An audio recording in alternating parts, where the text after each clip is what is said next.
Breaking news. MLC Duvvada Srinivas కు ప్రాణహాని ఉందట. దువ్వాడను చంపేందుకు కుట్ర జరుగుతోందట. అయితే సంచలనంగా మారింది తన మాధురి మాట్లాడినటువంటి ఒక ఆడియో కాల్. ఇక ధర్మనా బ్రదర్స్ అచ్చెన్నాయుడు తనను చంపాలని చూస్తున్నారంటూ దువ్వాడ కూడా మాట్లాడుతున్నారు. దమ్ముంటే వచ్చి చంపండి అంటూ సవాల్ సైతం చేస్తున్నాడు. నిమ్మడ జంక్షన్ దగ్గర నిన్న దువ్వాడ అర్ధరాత్రి 11 గంటల సమయానికి వెళ్ళిపోయి వాళ్లకు సవాల్ కూడా చేశాడు. నిమ్మడ దగ్గర అటు నరసన్నపేట దగ్గర ఎటువైపు నుంచి వచ్చినా నన్ను హతమారుస్తాడని చెప్పి స్కెచ్ వేసుకొని కూర్చున్నారట. నేను ఇప్పుడు ఇక్కడికే వచ్చాను, 11 గంటలు అవుతుంది రాత్రి. సో నిమ్మడ జంక్షన్ దగ్గర ఉన్నాను, పక్కనే అచ్చెన్నాయుడు ఊరు కూడా, రండి చేల్చుకుందామని సవాల్ చేయడంతో పాటుగా నేను టెక్లు వెళ్తున్నా అంటూ కూడా ఛాలెంజ్ చేశారు. సో ఆ వీడియో ఇదే.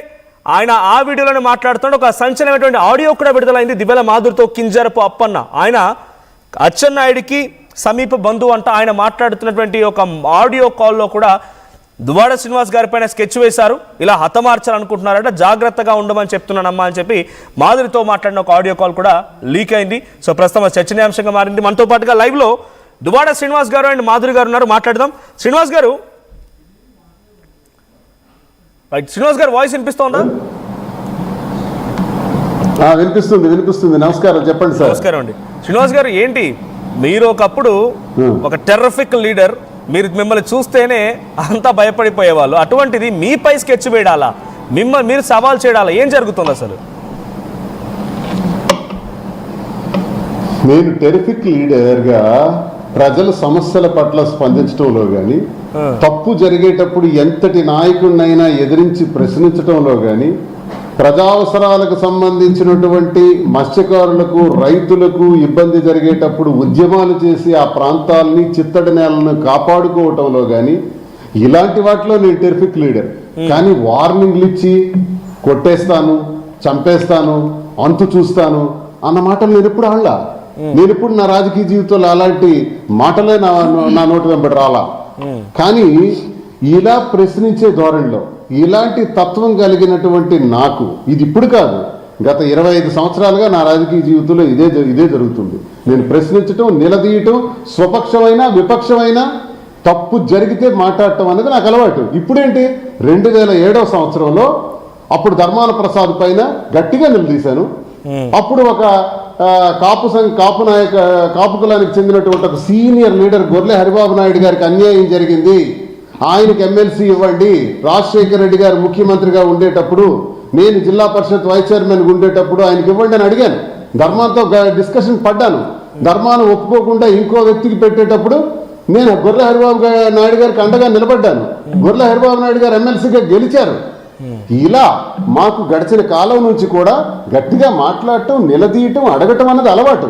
కానీ నేను ఇప్పుడు అదిరింపులు బెదిరింపులు రాజకీయాల్లో చేయలా.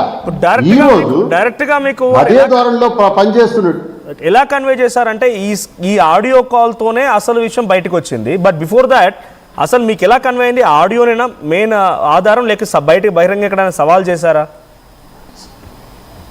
సార్, ఇది వరకు కూడా టెక్కలి పోలీస్ స్టేషన్లో ఫోన్ నెంబర్స్తో సహా ఒక ఏడాదిన్నర క్రితం నేను టెక్కలి పోలీస్ స్టేషన్లో కంప్లైంట్ చేశాను. నాకు చాలా బెదిరింపు కాల్స్ వస్తున్నాయి, నన్ను చంపేస్తాం అంటున్నారు, కారుతో తగలబెట్టేస్తాం అంటున్నారు, నన్ను రక్షించండి అని అడిగాను. నాకు 2+2 గన్మెన్ ఉండేవారు ఎమ్మెల్సీ హోదాలో. 2+2 ఉన్న గన్మెన్ని తీసేసి 1+1 గన్మెన్ ఇచ్చారు. అది కూడా మీరు ఇతర రాష్ట్రాలకు వెళ్తే మీకు ఇవ్వము అని చెప్పారు ఎస్పీ గారు. అది ఇక్కడే అలా జరుగుతుండేటప్పుడు అందరు ఎమ్మెల్యేలు, అందరు మంత్రులు, ఎంపీలు, మరి అలాగే ఇతర ఎంపీకి ఎక్కడైనా ఇవ్వచ్చు అనుకోండి, కానీ ఎమ్మెల్సీలు ఇతర రాష్ట్రాలకు వెళ్ళేటప్పుడు ఇస్తున్నారే గన్మెన్ని. మరి చాలామంది తమిళనాడులో ఉంటున్నారు ఎమ్మెల్యేలు, చాలామంది హైదరాబాద్లో ఉంటున్నారు, నివాసం ఏర్పాటు చేసుకున్నారు. ఇతర రాష్ట్రాల్లో ఉన్న వాళ్ళందరికీ గన్మ్యాన్లు ఇచ్చి నా గన్మ్యాన్ మాత్రం తీసేసినారు. సరే, నేను కంప్లైంట్ ఇచ్చిన తర్వాత కూడా ఇది జరిగింది. పోనీ గన్మ్యాన్ తీసేసినా పర్వాలేదు, నేను ఒంటరిగానే తిరుగుతున్నాను.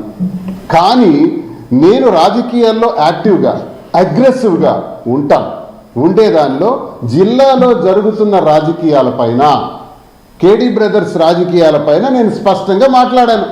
మొన్న తమ్మినేని సీతారాం గారికి తక్కువ చేసి మాట్లాడి, ఆయన వృద్ధుడని, ఆయనకు అనుభవం లేదని, అలాంటి వాడు రాజకీయాల్లో పనికిరాడని, యువకుడిని అనుభవజ్ఞుడిని తెస్తామని జగన్మోహన్ రెడ్డి గారు పుట్టినరోజుని వేదికగా తీసుకొని ధర్మాన కృష్ణదాస్ చేసినటువంటి వ్యాఖ్యలకి నేను కౌంటర్ చేశాను. కౌంటర్ చేసిన తర్వాత చాలా ఫోన్ కాల్స్ మళ్ళీ వచ్చాయి నాకు, మీకు అటాక్ చేస్తాం, నా మెసేజ్లు చూడండి, వాట్సాప్ ఫేస్బుక్లో ఒకసారి మెసేజ్లు చూడండి, నేను ఎంత చూస్తామని ఎలా పెట్టారో అన్ని సాక్ష్యాలే. ఇవన్నీ కాక కింజరాపు అప్పన్న అనేటటువంటి ఒక వైఎస్ఆర్ కాంగ్రెస్ పార్టీ సీనియర్ నాయకుడు, ఆయన నిమ్మాడలో నామినేషన్ వేస్తామంటే ఆనాడు గ్రామం నుంచి బెదిరింపులు వచ్చాయి, అచ్చెన్నాయుడు నుంచి బెదిరింపులు వచ్చిన తర్వాత ఆయన నామినేషన్ వేయలేకపోతే నేనే స్వయంగా నిమ్మాడ వెళ్ళి నామినేషన్ వేయించాను. ఆ అప్పన్న సర్పంచ్గా పోటీ చేశాడు. అలాంటి నేపథ్యం కలిగినటువంటి అప్పన్న నాకు దగ్గరగా ఉంటాడు, అలాగే కృష్ణదాస్ ధర్మాన ప్రసాద్ కూడా దగ్గరగా ఉంటాడు, పైగా వాళ్ళ బంధువు, వాళ్ళ సమీప బంధువు. ఈ కారణంగా అప్పన్న అక్కడికి వెళ్ళాడు. మబుగాం వెళ్ళేటప్పుడు కృష్ణదాస్ గారి దగ్గరికి వెళ్ళేటప్పుడు ఆయన, అరే మీ శ్రీనికి చెప్పు, హైదరాబాద్ నుంచి వస్తున్నాడట, నరసన్నపేట రావద్దని చెప్పు, నరసన్నపేట వస్తే లేపేస్తామని చెప్పు, అటాక్ చేసేస్తున్నారు మా వాళ్ళు, చెప్పు వాడికి చెప్పు అని చెప్పాడు. చెప్పిన తర్వాత నేను విన్నాను, ఓకే అప్పన్న సరేలే అన్నాను. మళ్ళీ 3 గంటలకు నాకు ఫోన్ చేశాడు అప్పన్న, చేసి సార్ మీకు నరసన్నపేటలో కాదంట నిమ్మాడ వద్ద మెయిన్ రోడ్డు పైన మీకు అటాక్ చేస్తున్నారు, మీకు దయచేసి రిక్వెస్ట్ చేస్తున్నాను మీరు హైదరాబాద్ తిరిగి వెళ్ళిపోండి, రాకండి, నా మాట వినండి సార్, నేను మీ అభిమానిని, మీ పైన ఇలా టార్గెట్స్ జరిగితే నేను చూడలేను, వెళ్ళిపోండి అని నాకు రిక్వెస్ట్ చేశాడు అప్పన్న. రిక్వెస్ట్ చేస్తే అప్పన్న, నేను వెళుతున్నది నా ఇంటికి, నేను వెళ్ళే మార్గంలో నరసన్నపేట వస్తుంది, నిమ్మాడ వస్తుంది, అంటే నేను ఇంటికి వెళితే నాకు చంపేస్తారు, ఆ తర్వాత టెక్కలు వస్తుంది, ఒకవేళ నేను టెక్కలి వెళితే నరసన్నపేట నిమ్మాడ దగ్గర నాకు అటాక్ చేసి కొట్టేసి చంపేస్తారంటే నేను రెడీ, చనిపోవటానికి కూడా నేను రెడీ. సరే నేను వస్తున్నాను, నేను వచ్చినప్పుడు 11:30-12 అవుతుంది ఆ జంక్షన్కి, నేను వస్తాను, ఆగుతాను, ఆగే వెళ్తాను. నేనేం తప్పు చేశాను, నేనేం దుర్భాషలాడాను, నేను ఎవరికైనా ఏంటి అవమానకరంగా మాట్లాడాను? నేను జిల్లాలో జరుగుతున్నటువంటి రాజకీయాల మీద గొంతు విప్పి మాట్లాడాను, ఇది ప్రజా గొంతు, ప్రజల యొక్క అభిప్రాయాన్ని నేను చెప్పాను, చెప్తే అటాక్ చేస్తారా, చంపేస్తారా? అది అప్పన్న వ్యక్తిగతంగా ఇంకేమైనా ఉన్నాయా? కేవలం రాజకీయ విభేదాలు, రాజకీయ పరస్పర ఆరోపణలు, రాజకీయంగా మాట్లాడిన మాటలే మిమ్మల్ని హతమార్చే వరకు వాళ్ళు మాట్లాడుతున్నారా? రాజకీయ పరంగా నేటికి 20 సంవత్సరాల నుంచి ధర్మాన కృష్ణదాస్, ధర్మాన ప్రసాదులు నన్ను అణగదొక్కుతూనే ఉన్నారు, కులాహంకారం ప్రదర్శిస్తున్నారు. కులాహంకారం ద్వారా ఇచ్చాపురం నియోజకవర్గంలో గ్రూపులు చేసి సర్వనాశనం చేశారు ఎందుకు, టెక్కెల్లో గ్రూపులు చేసి సర్వనాశనం చేశారు ఎందుకు, అలాగే మరి ఆమ్దాల వలసలో కూడా తమ్మినేని సీతారాం గారు లాంటి వ్యక్తిని కూడా పక్కన పెట్టి అక్కడ కూడా నాశనం చేస్తున్నారు ఎందుకు అంటే, జిల్లాలో ఎక్కువ సంఖ్యలో కలిగి ఉన్నటువంటి కాళింగ కులం మీద ధర్మాన ప్రసాద్, కృష్ణదాసు ఎక్కువగా అణగదొక్కడానికి ప్రయత్నిస్తున్నారు, వాళ్ళని బలహీనపరచడానికి చూస్తున్నారు. ఒక్క కాళింగులకే కాదు, కాపులకు కూడా అన్యాయం చేస్తున్నారు. పాతపట్నంలో రెడ్డి శాంతి గారి పైన ఇబ్బందులు పెడుతున్నారు, హెచ్చర్లలో కిరణ్ కుమార్ మీద కూడా ఇబ్బందులు పెడుతున్నారు. కాపుల్ని, కాళింగుల్ని, ఈ కులాలపైన ఆధారపడి ఉన్నటువంటి ఎస్సీలు, ఎస్టీలు, బీసీలు, అగ్రకులాలు, అన్ని కులాలకు కూడా ఇబ్బంది పెడుతున్నారు. ఏమిటి కులాల చిచ్చు, ఏమిటి రొచ్చు, ఎందుకు ఇబ్బంది పెడుతున్నారు నేను ప్రశ్నించాను. గెలమ కులంలో కూడా చాలా మంది మహానుభావులు నాయకులు ఉన్నారే, గుండప్పల సూర్యనారాయణ గారు నీతికి నిజాయితీకి మారుపేరు, ఒక ఆణిముత్యం లాంటి వ్యక్తి, ఆయన ఎప్పుడు ఇలా చేయలేదే. మరి బొగ్గు లక్ష్మణరావు గారు నీతికి నిజాయితీకి మారుపేరు, ఆయన ఎప్పుడు ఇలా ప్రవర్తించలేదే. సింహ ప్రభాకర్ రావు గారు ఆయన ఎప్పుడు ఇలా ప్రవర్తించలేదే. ఇది కేవలం ధర్మాన కృష్ణదాస్, ధర్మాన ప్రసాద్ నేటికి 25 సంవత్సరాలుగా శ్రీకాకుళంలో జిల్లాలో